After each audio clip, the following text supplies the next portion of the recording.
Sir Vodafone idea size में तो share छोटा लगता है, लेकिन इक्विटी वाइज तो बहुत बड़ा शेयर है।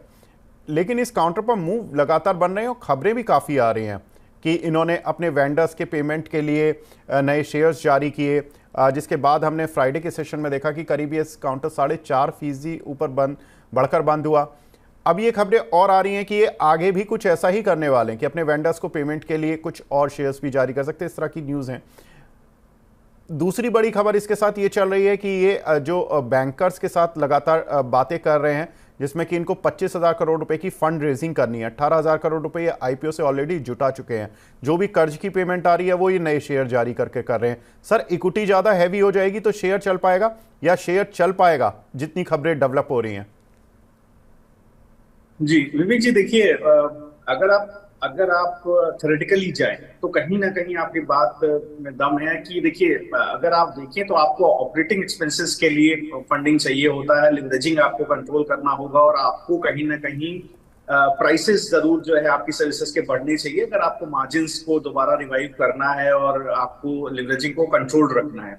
नाउ ये तो फंडामेंटल्स हैं, बट अगर आप प्राइसेस को देखें तो prices behave discount every news और the future cash flows as well, और future projections of the financial reporting as well. So now अगर आप आइडिया को देखें तो जो 11 रुपए 80 पैसे पे विवेक जी मूव शुरू हुआ है वो खत्म होता है 22 रुपए 50 पैसे पर। और पहले भी शायद मुझे मौका मिला आपसे इंटरेक्शन का, तो मैंने इसका टारगेट 22 रुपए 50 पैसे आपसे शेयर किया हुआ था। शायद वो 13 साढ़े 13 रुपए के आसपास उसका स्टॉक ट्रेड कर रहा था उसी जोन में। तो बिल्कुल आप सर। देखिए 11 रुपए 80 पैसा विवेक जी बेस है। ये बिल्कुल ये स्टॉक 22 रुपए 50 पैसे की तरफ जा रहा है विवेक जी। अगर आप देखें तो इंट्राडे नॉइज रह सकती है, वीटी नॉइज रह सकती है, बट पोजिशनली जो लोग चल रहे हैं 3 से 4 क्वार्टर होल्ड करके कम से कम साल भर का स्टॉक को समय देंगे, आप देखेंगे धीरे धीरे स्टॉक 22 रुपए 50 पैसे की तरफ जाएगा। तो 11.80 से 22.50 आप समझे 100% का मूव है विवेक जी। तो बिल्कुल स्टॉक के अंदर मुझे लगता है बने रहना चाहिए, हर गिरावट पे इसको खरीदना चाहिए। बेस आपका 11, स्टॉप लॉस आपका 11 रुपए 80 पैसे ही है सर, उसके नीचे स्टॉक नहीं जाएगा। तो आपको जितना गिरावट में मिले आप खरीदें। पिछली वीक में भी देखें तो लो करीब 12 रुपए के आसपास का आपको मिला था। तो अब आप देखें तो बहुत अच्छा ट्रैक्शन इसके अंदर बना हुआ है। मुझे लगता है 22 रुपए 50 पैसे के लिए हर गिरावट में खरीदारी करनी चाहिए। मैं आपको लेवल बता देता हूँ कहाँ का आप खरीदारी कर सकते हैं, कौन कौन से लेवल पर गिरावट आ सकती है। 13 रुपए 30 पैसे 14 रुपए 30 पैसे तक आपको गिरावट मिले, बिल्कुल सर खरीदें। अगर आपके पास पैसा है स्टैगर्ड बाइंग करें। अगर अभी भी खरीदना चाहते हैं तो ये दो लेवल 14 30 13 30 लिख लीजिए सर, इस पर भी और खरीदे। 11.80 का स्टॉप लॉस रखिए, 4 क्वार्टर दीजिए सर, ये 22 रुपए 50 पैसे पर आपको देखने को मिलेगा। बिल्कुल। तो वोडाफोन आइडिया पर सर ने बता दी प्राइस रेंज किस तरह से आपको ट्रेड करना है। सर बुलिश हैं, मुझे याद है सर ने बताया था 22 से 23 रुपए के बीच के लक्ष्य, और उस तरफ ये बढ़ता हुआ।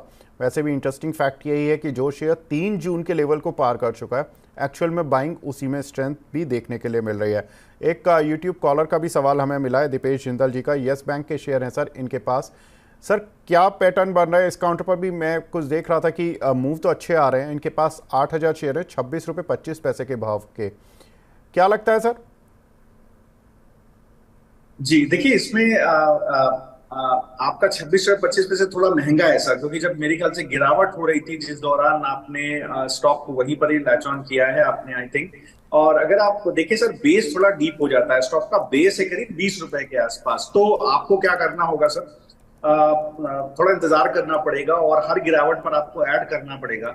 अगर आपके पास पैसा है तो आप 26 रुपए 50 पैसे है तो आप थोड़ा सा नीचे, आपको गिरावट अगर 21 रुपए 22 रुपए के आसपास मिलता है बिल्कुल खरीदे, वही बाय का लेवल रखिए। और उस स्थिति में आप ये मानकर चलें कि 20 रुपए 50 पैसे का जरूर अपना स्टॉप लॉस रखिए, क्योंकि जितना मूव आया है सर जनवरी के बाद पूरे साल, उसका बेस वही है सर 20 रुपए 50 पैसे। वहां पर अपना स्टॉप लॉस रखें। 21 रुपए के आसपास मिले खरीदने के पैसे हों, और आपको इस पर्टिकुलर स्टॉक में खरीदने के पैसे हो। देखिए बहुत अच्छे स्टॉक आपको विवेक जी शेयर करते हैं, लगातार आपको देखने को मिलते हैं, वहां पर आप पैसे डाल सकते हैं। लेकिन अगर आपको यस बैंक में ही पोजीशन बनाकर रखनी है, कहीं ना कहीं आपने फंडामेंटल स्टडी किया हुआ है, तो सर आप जरूर इसको खरीदें। 21 रुपए पर आपको दोबारा खरीदना पड़ेगा, लेकिन बड़ा मूव कब आएगा? जो आप देखें तो करीब 12 अगस्त के बाद 25 रुपए के पास एक सप्लाई जोन बना है सर, जब तक उसको नहीं काटेगा बड़ा मूव नहीं आएगा। थोड़ा इंतजार आपको करना पड़ सकता है, क्योंकि स्टॉक में उस तरह का ट्रैक्शन नहीं बन रहा है। तो मैं इसको बहुत 5 में से 2 नंबर दूंगा सर पोजीशन बनाने के लिए। लेकिन अगर आपके पास है तो आप 21 रुपए पर एवरेज करें और 20 रुपए 50 पैसे पर स्टॉप लॉस रखें और होल्ड करें।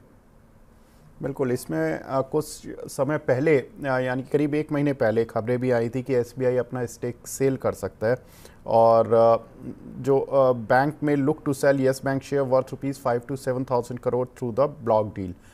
लेट्स सी सर कि क्या ये ब्लॉक डील हो पाती है। ये कि महज एक खबर थी और एक न्यूज़ थी जिसका इम्पैक्ट उस समय तो शेयर पर पड़ा था, आज से करीब 1 महीने पहले, लेकिन अब अगर ये न्यूज़ मैटेरियलाइज होती है तो क्या कुछ इम्पैक्ट होगा, क्योंकि बड़ा इम्पैक्ट होगा इस काउंटर पर, और उस समय बात भी करेंगे हम लोग।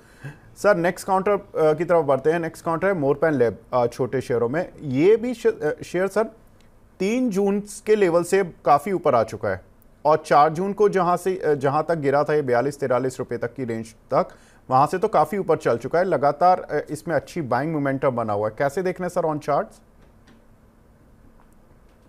देखिए विवेक जी, अगर आप चार्टिकली देखिए मोरपेन लैब्स को, तो एक अच्छा ट्रैक्शन इसके अंदर बना, बहुत अच्छा चार्ट है। इसको मैं काफी इस तरह के चार्ट को काफी मैं फेवर करता हूँ। अगर आप देखें तो जितना मूव इसके बाद फरवरी के बाद, फरवरी मार्च अप्रैल में 4 महीने में जितना गिरावट स्टॉक के अंदर आई 53 रुपए से लेकर के करीब नीचे की तरफ 40 रुपए तक, उसको इसने 2-1 वीक में कंसोलिडेट करके ब्रेकआउट देने की कोशिश की है। पूरा वीक अगर आप देखें तो एक काइंड ऑफ एक बहुत अच्छा कैंडल है।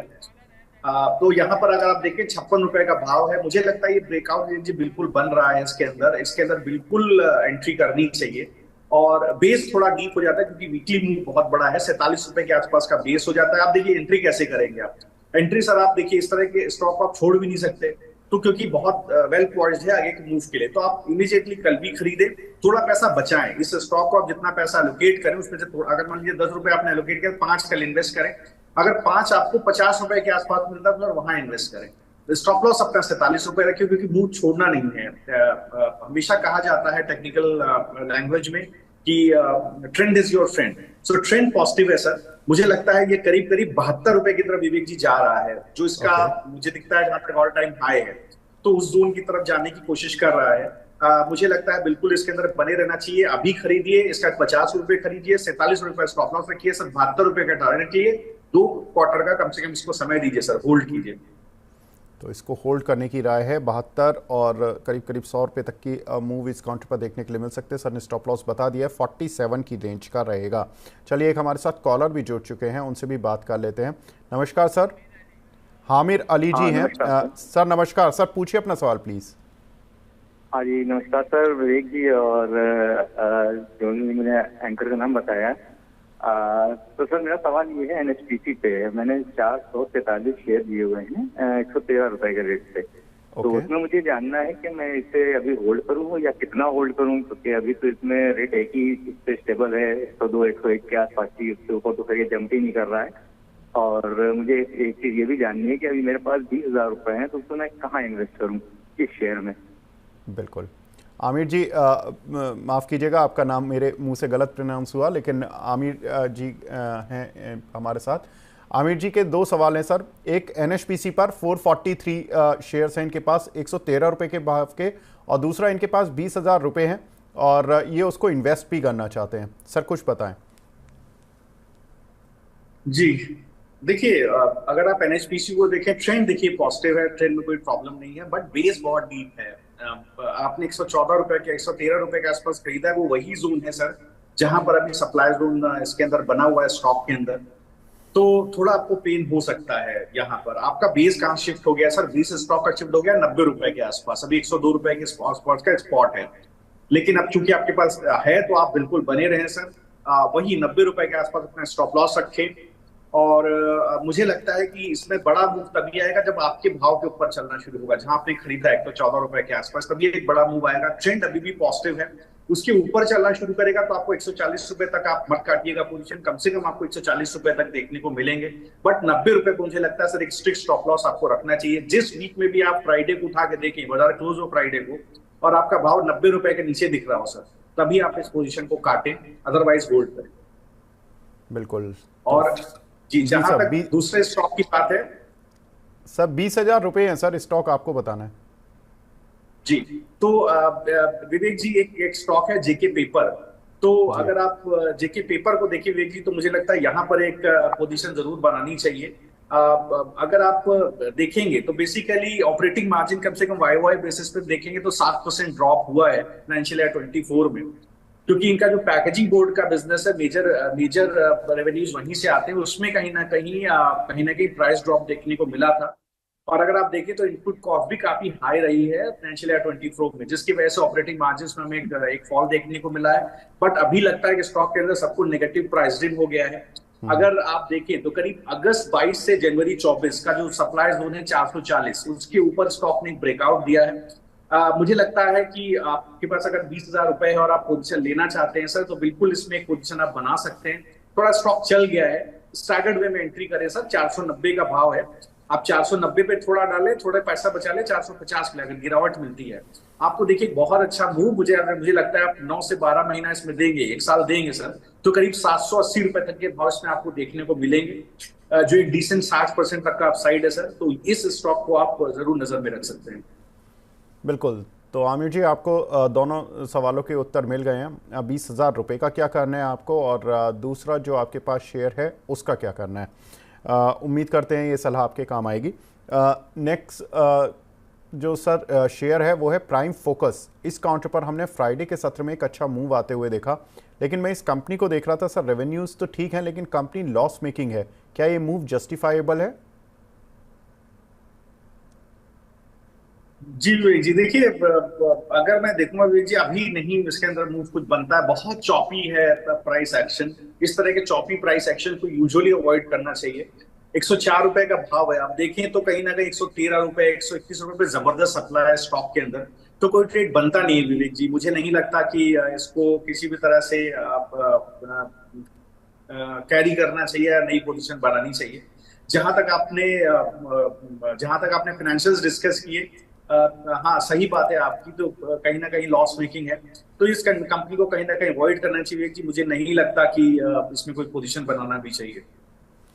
बिल्कुल। तो जो काउंटर्स में मूव हैं, हर मूव में नहीं घुसना है, हर काउंटर पर भी नहीं एंटर करना है, क्योंकि जो कंपनियां लॉस मेकिंग हैं या जिन काउंटर पर मूव अच्छे आ रहे हैं उनकी तरफ अट्रैक्शन होना जाहिर है, लेकिन ज़रूरी नहीं कि वो फंडामेंटली भी ठीक हों। नेक्स्ट काउंटर की तरफ बढ़ते हैं। नेक्स्ट काउंटर है KM Sugar. Sir, sugar sector में हमने देखा भी था कि लास्ट वीक एक अच्छी रैली देखने के लिए मिली थी। कारण ये भी था कि ऑयल मिनिस्टर का स्टेटमेंट आया कि इथेनॉल की जो ब्लेंडिंग है वो 15% इंडिया ने अचीव कर ली है और 20% नेक्स्ट ईयर तक हो जाएगी।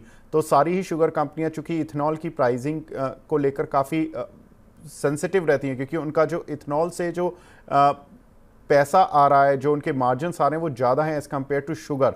तो इथेनॉल पर कुछ भी पॉजिटिव स्टेटमेंट आना ही उनके लिए बड़ा पॉजिटिव हो जाता है। केएम शुगर में भी मूव था सर, छोटा शेयर है, 8% का मूव 48 रुपये पर आ गया है। अब क्या करें? विवेक जी, मुझे याद पड़ता है शायद पहले कभी हम लोग ने शुगर सेक्टर को डिस्कस किया है। बिल्कुल। तो इस स्टॉक का जिक्र कहीं ना कहीं हुआ था। देखिए 43 रुपए के आसपास इसका मुझे ऑल टाइम हाई दिखता है विवेक जी, अप्रैल 22 में, जिसका इसने ब्रेकआउट देने की कोशिश की है और दिया है कन्विंसिंगली। अगर आप देखें तो बहुत अच्छा प्राइस एक्शन करीब अप्रैल के बाद बनना शुरू हुआ। और मैं आपको विवेक जी बहुत धन्यवाद देना चाहूंगा और दर्शकों को बोलना चाहूंगा, देखिए विवेक जी कितने अच्छे सेक्टर्स डिस्कस करते हैं और बहुत सही समय विवेक जी आपने ये शुगर सेक्टर डिस्कस किया, तो उसमें देखिए बलराम गुरुजी नगर किस तरह का ट्रैक्शन देखने को मिला है। केएम शुगर में की बहुत अच्छा मूव बना है, मुझे लगता है बिल्कुल एक बड़े मूव की तैयारी कर रहा है। पिछले अगर आप देखें तो अप्रैल के बाद 3-1 महीने में बहुत बड़ा वॉल्यूम प्राइस वॉल्यूम एक्शन देखने को मिला है। ब्रेकआउट है विवेक जी, ये करीब करीब इस पर्टिकुलर ट्रेंड को अगर मैं एक्स्ट्रापोलेट करूं तो करीब लेकर के जाता है 70 रुपए के भाव तक, करीब 1 से 1.5 साल सर होल्ड करें। एक बड़ा प्राइस मूव इसमें बिल्कुल एंटिसिपेटेड है। मुझे लगता है 70 रुपए के प्राइस मूव इसमें देखने को मिल सकते हैं। 50 रुपए का भाव है सर, तो आप माने कि एक डिसेंट मूव इसके अंदर पॉसिबल है। कहाँ खरीदना चाहिए? देखिए चूंकि ब्रेकआउट है तो आप छोड़ नहीं सकते हैं, लेकिन स्टैगर्ड वे में एंट्री करें, तुरंत पूरा पैसा नहीं डाले। अगर आपने 10 रुपए स्टॉक के लिए मान लीजिए एलोकेट किया है तो कुछ अभी खरीदें, कुछ बचा कर रखें सब 40 रुपए के भाव के लिए। अगर गिरावट आती तो 40 रुपए खरीदें, स्टॉप लॉस रखें 35 रुपए के आसपास और बने रहें। मुझे लगता है कि साल भर का समय दें सर, करीब 4 से 5 क्वार्टर दें, 70 रुपए का वॉस में खुलेंगे सर। बिल्कुल। तो केएम शुगर यहाँ पर पॉजिटिव मोमेंटम बनता हुआ इस काउंटर पर भी आपको बाय कर चल सकते हैं, लेकिन सर ने स्टॉप लॉसेस बता दिए, किन लेवल्स पर आपको ख़रीदारी करनी है वो भी बता दिए हैं। सर लास्ट काउंटर इसी सीरीज़ में हम बात कर रहे हैं वो है IFCI। इस काउंटर को लेने की वजह ये है कि इस काउंटर के फंडामेंटल पर बात जब होती है तो बहुत ज़्यादा पॉजिटिविटी नहीं आती है, लेकिन काउंटर चल रहा है सर। और अगर मैं इसका हाईज देख रहा हूँ तो 8 फरवरी को इसने 71.80 रुपये बनाया था, और 8 फरवरी को ज़्यादातर जितने भी सरकारी शेयर थे उन्होंने अपने हाईज बनाए थे। क्या ये उन हाईज को तोड़ पाएगा सर? जी विवेक जी, देखिए अगर आप जहां तक मैं देख पा रहा हूँ, करीब देखिए मार्च 22 में अगर आप देखिए, मार्च 22 से पहले 2 साल देखें तो कहीं ना कहीं नेगेटिव, कहीं ना कहीं लॉस मेकिंग रही है कंपनी। लेकिन उसके बाद देखिए 48% 65% तक के ऑपरेटिंग मार्जिन क्लॉक हुए हैं, और शायद वही चीज प्राइस में कहीं ना कहीं डिस्काउंट हो रही है। मुझे लगता है विवेक जी बिल्कुल इसके अंदर बने रहना चाहिए। 94 रुपए, 94 रुपीज के भाव विवेक जी भी इसमें पेंडिंग है। जो मूव शुरू हुआ है आपका 35 रुपए के आसपास, वो खत्म होता है 95 रुपए पर। सप्लाई जोन 71 रुपए पर बना हुआ है, अभी 64-65 रुपीज का भाव है। अगर कोई है तो सर बिल्कुल बना रहे, मुझे लगता है कहीं कोई दिक्कत नहीं है। एक बड़े प्राइस मूव इसके अंदर आ सकते हैं सर। थोड़ा स्टैगर्ड वे में, हमेशा मैं स्टैगर्ड वे देखिए आज आपके शो में विवेक जी बोल रहा हूँ। रीजन बिंग निफ्टी एक ऐसे जोन में है जहां पर एक हो सकता है प्रॉफिट बुकिंग देखने को मिले। तो अगर आप पूरा पैसा अभी डाल देंगे पर्टिकुलर स्टॉक में, जो भी आपने उसके लिए उस स्टॉक के लिए पैसा एलोकेट किया है, हो सकता है आप स्टॉप आउट हो जाए सर। तो ऐसा ना करें, थोड़ा पैसा डालें। अगर थोड़े ही पैसे में स्टॉक चल जाए, आपका दोबारा दूसरा लेवल ट्रिगर ना हो, बिल्कुल परेशान मत होइए, उतना ही पैसा डाल के छोड़ दे सर, आपको तब भी एक अच्छा प्राइस देखने को मिल जाएगा। मुझे लगता है 58 रुपए के आसपास सर आप रखें, और 58 रुपए के आसपास इसको खरीदे सर। 94 रुपए के अभी खरीदे, 53 रुपए के आसपास थोड़ा और खरीदे, 49 रुपए पर स्टॉप लॉस रखें, और 94 रुपए के टारगेट के लिए बिल्कुल बने रहे।